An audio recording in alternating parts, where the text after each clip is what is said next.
जय हिंद दोस्तों, मेरा नाम है धर्मवीर सिंह और आज स्टडी वाले बाबा यूट्यूब चैनल पे मैं आज आपके सामने फिर से लेके आ गया हूँ एक बार फिर से केमिकल रिएक्शंस एंड इक्वेशंस, जिसका करीब करीब लास्ट पार्ट ही चल रहा है दोस्तों, जिसमें हम लोग आज पढ़ेंगे डिस्प्लेसमेंट रिएक्शन के बारे में। जैसा कि आप सबको याद होगा कि हमने पिछली क्लास के अंदर पढ़ा था फोटोलाइसिस वगैरह और इन सब थर्मल डिकम्पोजिशन रिएक्शंस के बारे में। तो आज हम लोग डिस्प्लेसमेंट रिएक्शन के बारे में पढ़ेंगे फ्रेंड्स कि डिस्प्लेसमेंट रिएक्शन वैसे क्या होता है।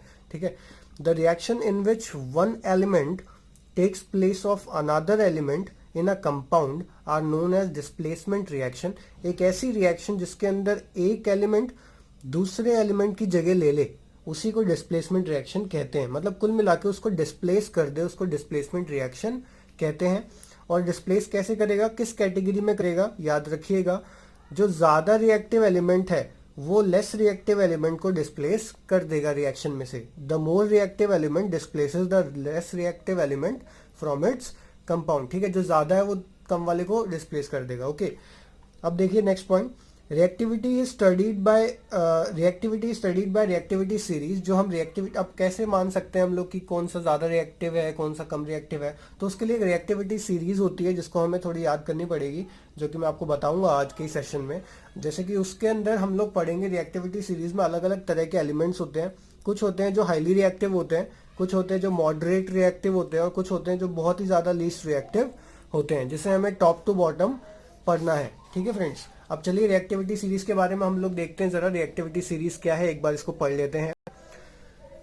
यहां से चालू है लिथियम से, लिथियम, पोटेशियम, सोडियम, ठीक है, calcium, magnesium, aluminium, zinc, iron, lead, hydrogen पे पोटेंशियल जीरो होता है, याद रखिएगा। उसके बाद हाइड्रोजन से नीचे सारे नेगेटिव में चलने लग जाते हैं, ऊपर सारे पॉजिटिव होते हैं, हाइड्रोजन से पहले तक ये सारे पॉजिटिव होते हैं, और उसके बाद हाइड्रोजन पे जीरो और हाइड्रोजन से नीचे कॉपर से लेकर फ्लोरीन तक ये सारे नेगेटिव पोटेंशियल वाले होते हैं। कॉपर, मरकरी, सिल्वर, गोल्ड और फ्लोरीन। ठीक है, fluorine is the most electronegative element.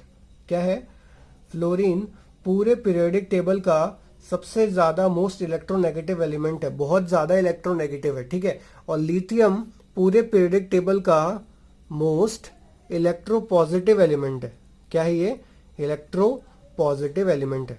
Okay, चलिए अब आगे बढ़ते हैं। तो इस रिएक्टिविटी सीरीज के आधार पे हमें याद रखना है, यहां से यहां तक ये हाईली रिएक्टिव है, जिंक से लेड तक मॉडरेट रिएक्टिव, और कॉपर से लेकर एफ तक सारे के सारे लीस्ट रिएक्टिव में आते हैं। तो ऊपर वाले सारे नीचे वालों को डिस्प्लेस कर देंगे, अपनी जगह से हटा देंगे उनको। ठीक है, इट डजंट मैटर कि जरूरी नहीं है कि यही सारे इनको डिस्प्लेस करेंगे।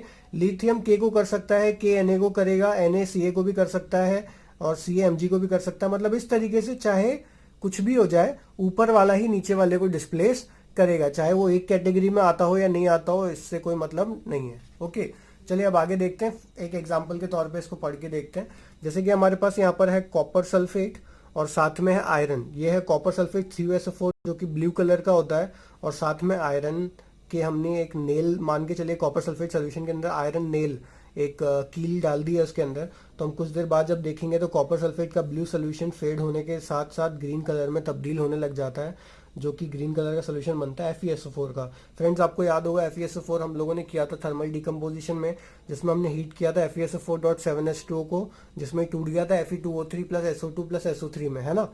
तो ये वही FeSO4 है, ग्रीन कलर का कंपाउंड है, और साथ में Cu निकाल देगा। मतलब Fe ज्यादा रिएक्टिव था, देखिए यहाँ से देख लीजिए, Fe जो है कॉपर के मुकाबले ज्यादा रिएक्टिव है, ऊपर आ रहा है Fe, इस वजह से Fe ने इसको डिस्प्लेस कर दिया। लेकिन अगर ये रिएक्शन में उल्टी लिख दूं FeSO4 प्लस Cu, तो ये चीज नहीं बनेगी। ठीक है, आपको याद रखना पड़ेगा, क्योंकि FeSO4 प्लस Cu में Cu Fe से ज्यादा रिएक्टिव नहीं है, कम रिएक्टिव है, इस वजह से ये इसको डिस्प्लेस नहीं कर पाएगा। तो ये रिएक्शन इस तरफ तो चलेगी, लेकिन ये रिएक्शन इस तरफ बिल्कुल भी नहीं चलेगी। समझ में आ रही बात, रिवर्सिबल रिएक्शन नहीं है ये।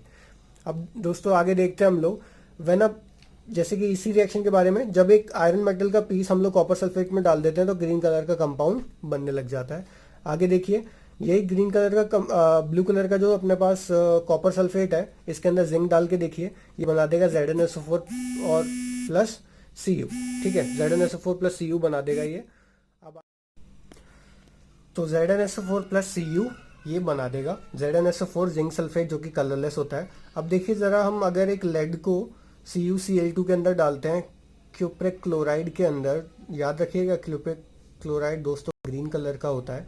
आपको याद होगा तो मैंने शुरुआती क्लासेस के अंदर आपको बताया था कि इस तरह की चीज़ों को हम लोग एक उसके अंदर रखेंगे, किसके अंदर, लिस्ट बना के रखना है आपको। तो आप लोग भी एक वाइट कलर का पेज लेके लिस्ट बना के उसके अंदर रखिएगा, तो ऐसे ऐसे कलर्स उसके अंदर लिखते जाइएगा। तो Pb प्लस CuCl2 जब होगा तो Pb Cu को डिस्प्लेस कर देगा, तो ये बना देगा PbCl2 प्लस Cu।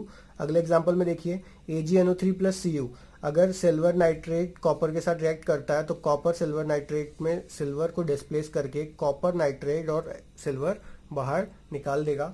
एक और इम्पॉर्टेंट एग्जांपल आपके सामने है CuO कॉपर ऑक्साइड, जो कि ब्लैक कलर का कंपाउंड होता है। याद रखिएगा, इसको लिख भी लीजिएगा। मैग्नीशियम के साथ रिएक्ट करेगा तो मैग्नीशियम इसको डिस्प्लेस कर देगा, फिर ये बना देगा MgO प्लस Cu। और हम लोग जानते हैं, सबसे पहली क्लास में पढ़ा था हमने कि MgO व्हाइट कलर का कंपाउंड होता है। तो यहाँ पे कलर इधर से इधर कलर चेंज हो रहा है। तो दोस्तों खासकर जो कलर चेंज करने वाले जो कंपाउंड्स और जो रिएक्शंस है ना, उसको आपको याद रखने की खासा ज़रूरत पड़ेगी, क्योंकि वही चीज़ें मेनली पूछी जाती है।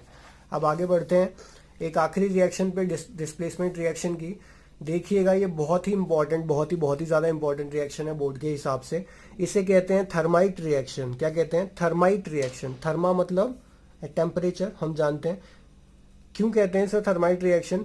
Fe2O3 के साथ जब एल्यूमिनियम की रिएक्शन हम लोग करवाते हैं, तो जब इसको बहुत ही ज़्यादा हाई एनर्जी या हीट रिलीज करते हैं, हीट हम देते हैं, तो ये बनाएगा Al2O3 plus Fe। Displacement reaction तो हो गया, पर साथ में ध्यान देने वाली बात यह है कि ये हीट रिलीज करेगा।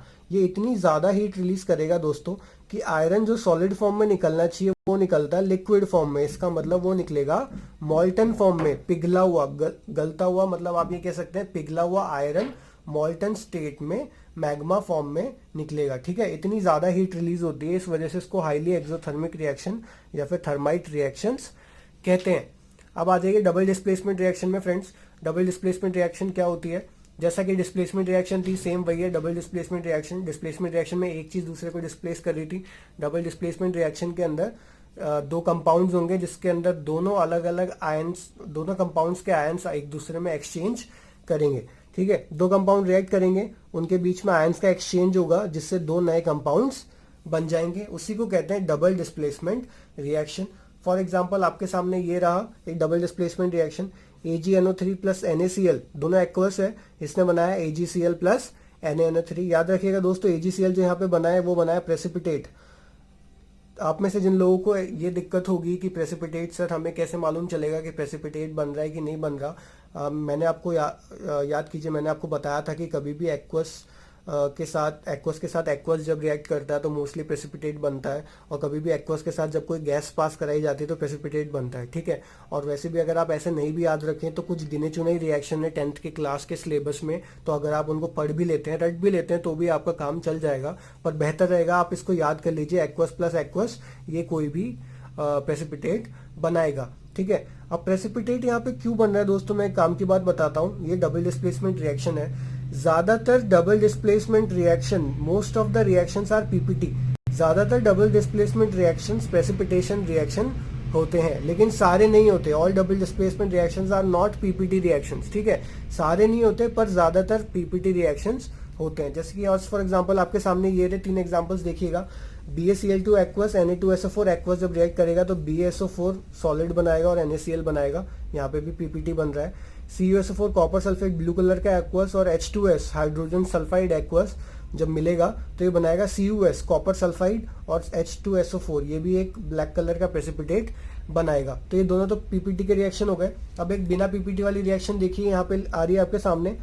HCl है, NaOH। HCl एक एसिड है, NaOH एक बेस है। एसिड क्या होता है और बेस क्या होता है दोस्तों, देखिए अभी सेकंड चैप्टर हम लोग पढ़ेंगे एसिड बेसिस एंड सॉल्ट्स, उसके अंदर आपको ये और सीखने को मिलेगा। अभी के लिए बस आप इतना जानिए, एसिड वो कंपाउंड्स होते हैं जो कि H+ आयन डोनेट करते हैं। ठीक है, और बेसिस वो कंपाउंड्स होते हैं जो कि OH- आयन्स देते हैं। तो एसिड और बेस जब ये आपस में रिएक्ट करेंगे तो ये बना देंगे NaCl और H2O। अब देखिए यहाँ पे डबल डिस्प्लेसमेंट रिएक्शन तो हुआ ही है। H+ आयन OH के साथ मिला के H2O बना दिया, Na+Cl- के साथ मिलके NaCl बना दिया, सॉल्ट बना दिया। लेकिन क्या ये NaCl सॉल्ट एक पीपीटी है? नहीं, एक पीपीटी नहीं है। तो ये डबल डिस्प्लेसमेंट तो है पर पीपीटी रिएक्शन नहीं है, तो इस वजह से ये इंपॉर्टेंट भी है, और इससे ये प्रूफ हो जाता है कि सारी double displacement reactions PPT reactions नहीं होती है, पर ज़्यादातर होती है। ठीक है, अब आ जाइए ज़रा देखिए ऑक्सीडेशन रिडक्शन रिएक्शंस पे, जिसको हम लोग रेडॉक्स रिएक्शंस भी कहते हैं। क्या होते हैं दोस्तों ऑक्सीडेशन रिडक्शन रिएक्शंस? आपने आज तक बहुत सुना होगा इसके बारे में, आज हम इसको अच्छे से पढ़ भी लेते हैं एक बार। ऑक्सीडेशन इधर लिखा है मैंने, रिडक्शन इधर लिखा है, इनके बीच में डिफ्रेंसिएशन करते हैं। ऑक्सीडेशन का मतलब क्या होता है दोस्तों? एडिशन ऑफ O2, मतलब एडिशन ऑफ ऑक्सीजन। अगर ऑक्सीजन का ऐड हो रहा है तो उसको कहेंगे हम लोग ऑक्सीडेशन रिएक्शन। मतलब किसी भी कंपाउंड में या किसी भी रिएक्शन में जब ऑक्सीजन का ऐड हो रहा होगा तो उसको क्या कह देंगे? Oxidation reaction. और अगर किसी भी रिएक्शन के अंदर हाइड्रोजन का ऐड हो रहा होगा तो उसको कह देंगे रिडक्शन रिएक्शन। मतलब ऑक्सीडेशन का ऐड हो, ऑक्सीजन का ऐड हो तो ऑक्सीडेशन, हाइड्रोजन का ऐड हो तो रिडक्शन। ठीक है, अब ऑक्सीडेशन और रिडक्शन एक दूसरे के जस्ट ऑपोजिट होते हैं। तो अगर इसके अंदर हाइड्रोजन ऑक्सीजन का ऐड हो रहा है, सॉरी ऑक्सीजन का अगर ऐड हो रहा है इसके अंदर, तो इसके अंदर क्या हो रहा होगा? हाइड्रोजन का रिमूवल। मतलब या तो ऑक्सीजन का ऐड हो या रिमूवल हो किसका? हाइड्रोजन का। अब इसके अंदर देख लीजिए, अगर ऐड हो रहा है हाइड्रोजन का तो रिमूवल होगा ऑक्सीजन का। जस्ट उल्टा है कि नहीं है? ठीक है ना। थर्ड देखिए, जरूरी नहीं है खाली हाइड्रोजन और ऑक्सीजन के ऊपर ही डिपेंड करते हैं ऑक्सीडेशन और रिडक्शन रिएक्शंस। अब मैं समझाता हूँ ऑक्सीडेशन रिडक्शन रिएक्शंस की रियल जो डेफिनेशन होती है वो क्या होती है।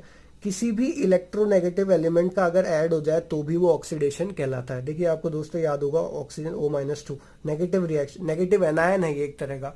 तो आप ये कह सकते हैं अगर इलेक्ट्रोनेगेटिव एलिमेंट का ऐड होता है तो भी ये ऑक्सीडेशन कहलाएगा। हाइड्रोजन की बात करें तो H+ आयन कैटायन है एक तरह का ये। तो आप ये कह सकते हैं कि एडिशन ऑफ इलेक्ट्रोपॉजिटिव एलिमेंट्स, मतलब किसी भी इलेक्ट्रोपॉजिटिव एलिमेंट्स का भी ऐड होगा तो हम लोग कह सकते हैं कि वो रिडक्शन है। ठीक है, अब इसका जस्ट उल्टा, अगर इलेक्ट्रोनेगेटिव एलिमेंट का एडिशन है तो भाई रिमूवल भी हो सकता है इलेक्ट्रोपॉजिटिव एलिमेंट का। ठीक है, मतलब इलेक्ट्रोपॉजिटिव एलिमेंट कोई भी हो सकता है, कुछ भी हो सकता है। जैसे कि यहाँ पे हाइड्रोजन था इलेक्ट्रोपॉजिटिव, आप यहाँ पे कोई भी इलेक्ट्रोपॉजिटिव एलिमेंट ले सकते हैं, Na+ ले सकते हैं, आप यहाँ पे कैल्शियम प्लस ले सकते हैं, आप यहाँ पे Mg++ ले सकते हैं, आप कुछ भी ले सकते हैं, पर वो इलेक्ट्रोपॉजिटिव होना चाहिए। पर उसका क्या होना चाहिए? रिमूवल।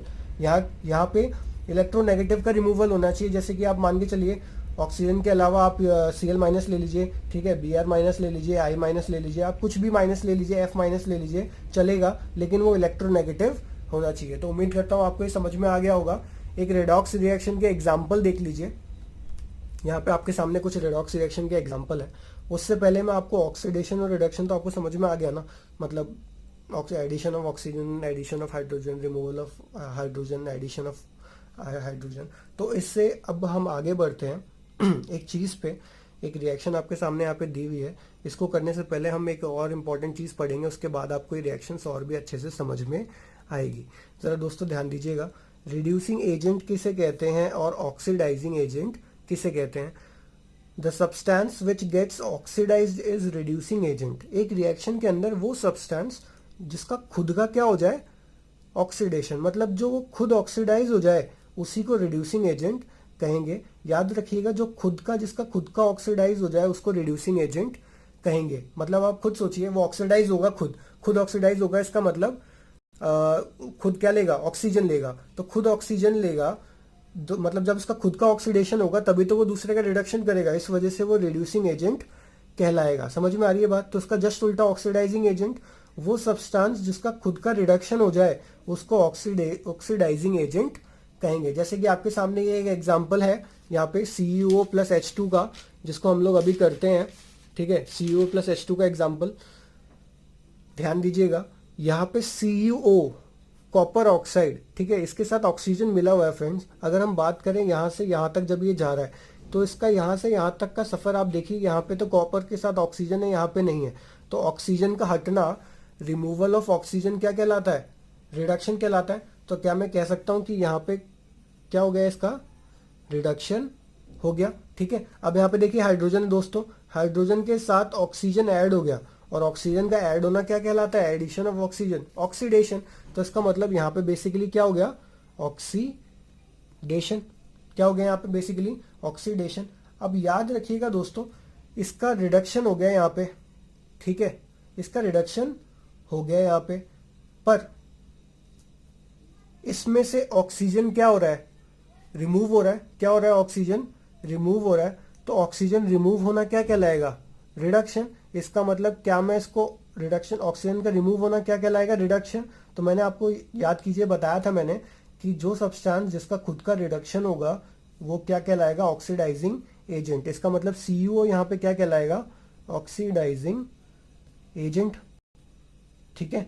अब यहाँ पे हाइड्रोजन है, जिस सब्सटेंस का खुद का ऑक्सीडेशन होगा, मतलब जो खुद ऑक्सीडाइज हो जाएगा, जिसमें ऑक्सीजन ऐड होगा, उसको कहेंगे रिड्यूसिंग एजेंट। जैसे कि यहाँ पे हाइड्रोजन है इस केस के अंदर, तो ये हो जाएगा हमारा रिड्यूसिंग एजेंट। समझ में आ रही है बात। तो देखिए दोस्तों, अगर आपको ये समझ में नहीं भी आए एक बार, तो आप इस वीडियो लेक्चर को दोबारा देख लीजिएगा, आपको समझ में आ जाएगा। ठीक है। एक जिसके अंदर ऑक्सीजन ऐड हो रहा है, ठीक है, ऑक्सीजन जिसके अंदर ऐड हो रहा होगा, या फिर आप कह सकते हैं जो खुद ऑक्सीडाइज हो रहा होगा वो होगा रिड्यूसिंग एजेंट, और जो खुद रिड्यूस हो रहा होगा वो होगा ऑक्सीडाइजिंग एजेंट। उल्टा होता है, तो आप लोग याद रखिएगा इसको। एक बार इस पैराग्राफ को भी पढ़ लीजिएगा, मैंने इसके नोट्स भी डाल रखे हैं नीचे लिंक डिस्क्रिप्शन में, तो आप इसको प्लीज देखिएगा, पढ़िएगा और नोट करके समझिएगा। और एग्जाम्पल आपके सामने, जैसे कि देखिए यहाँ पे एक एग्जाम्पल है MnO2 + HCl। ठीक है। मैंगनीज ऑक्साइड, मैंगनीज डाइऑक्साइड जब HCl हाइड्रोक्लोरिक एसिड के साथ रिएक्ट करेगा तो क्या बनेगा, देखिए यहाँ पे मैंगनीज डाइऑक्साइड है। ठीक है। यहाँ से मैंगनीज में क्या फर्क आया, इसने MnCl2 बना दिया। अब देखिए ऑक्सीजन से हट के MnCl2, ऑक्सीजन यहाँ से हट रहा है, MnCl2 बन रहा है। ठीक है। ऑक्सीजन का रिमूव होना क्या कहलाता है, रिडक्शन। तो इसका मतलब यहाँ पे क्या हो गया, इसका रिडक्शन हो गया। अब HCl की बात करें, HCl देखिए यहाँ पे HCl हाइड्रोजन ऐड है, हाइड्रोजन रिमूव हो गया है Cl2 के अंदर। तो हाइड्रोजन रिमूव होना क्या कहलाता है, ऑक्सीडेशन। क्या कहलाएगा ये, ऑक्सीडेशन। अब जरा ध्यान दीजिएगा, ऑक्सीडेशन रिडक्शन तो आपको समझ में आ गया होगा, इजी होता है, हाइड्रोजन के बेसिस पे आप देख के बता सकते हैं, हाइड्रोजन ऑक्सीजन के बेसिस पे। लेकिन ऑक्सीडाइजिंग एजेंट, रिड्यूसिंग एजेंट क्या होता है, जरा देखिएगा। इसका हुआ है रिडक्शन, इसका मतलब ये हो जाएगा ऑक्सीडाइजिंग एजेंट। क्या हुआ, समझ में आई बात, ऑक्सीडाइजिंग एजेंट, क्योंकि इसका हुआ है रिडक्शन। इसका हुआ ऑक्सीडेशन, इसका मतलब ये हो जाएगा रिड्यूसिंग एजेंट। बात समझ में आई क्या, उल्टा हो गया। ठीक है। यहाँ पे देखिए ZNO की, ZNO वाली रिएक्शन देखिए, ZNO + कार्बन, ZNO कन्वर्ट हो गया Zn के अंदर, ऑक्सीजन रिमूव हो गया, इसका मतलब ये हो गया रिडक्शन। ठीक है। कार्बन का देखिए, कार्बन के अंदर ऐड हो गया ऑक्सीजन, तो इसका मतलब इसका हो गया ऑक्सीडेशन। बात समझ में आ रही है। तो इसका हो गया, ZNO का जब रिडक्शन हो गया तो ये खुद कहलाएगा ऑक्सीडाइजिंग एजेंट, और कार्बन का जब ऑक्सीडेशन हो गया तो ये खुद कहलाएगा रिड्यूसिंग एजेंट। बात समझ में आ रही है दोस्तों। अगर आपको नहीं समझ में आया तो आप इसको 2-3 बार और देखिएगा, जिससे आपको समझ में आएगा। पहले तो आप लिख लिख के इसकी प्रैक्टिस कीजिएगा फ्रेंड्स। तो अभी के लिए बस इतना ही करते हैं, अगले हम पार्ट में इस चैप्टर को खत्म कर देंगे कोरोजन और एसिडिटी टॉपिक के साथ। कुछ एक्स्ट्रा क्वेश्चंस या कुछ इंपॉर्टेंट क्वेश्चंस होंगे तो मैं आपको वो करवाऊंगा। तब तक के लिए आप लोग घर में रहिए, स्वस्थ रहिए, हेल्दी रहिए। जय हिंद।